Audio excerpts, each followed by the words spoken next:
Selon les normes, vous pouvez porter de 3,5 à 15 kg en Sukiri. Dans la pratique, vous allez porter à partir de 3 semaines, 1 mois, jusqu'à ce que votre bébé soit trop lourd pour vous, donc environ 2 ans et demi, 3 ans, ça dépend des personnes. Il y a une question qui revient souvent, vous êtes déjà équipé d'un porte-bébé physiologique, d'une écharpe de portage, et vous vous demandez si le Sukiri est un achat utile.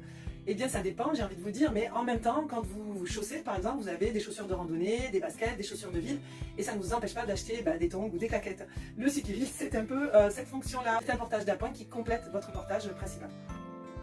Alors il faut savoir que le Sukiri a été conçu pour être porté hors de l'eau quand il fait très chaud. Mais on peut aussi l'utiliser dans l'eau puisque son tissu est très résistant et surtout il est micro-aéré. Donc oui, vous pouvez porter hors de l'eau ou dans l'eau selon ce qui vous convient.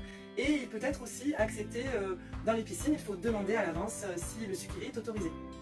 Attention, quand on parle de se baigner avec le Sukiri, on parle de faire trempette, on ne parle pas de faire la brasse coulée avec son bébé. Il est aussi utilisable par les débutants. Bien sûr, comme tout outil de portage, il vous faudra pratiquer un tout petit peu, regarder des tutos ou prendre un cours chez une monitrice.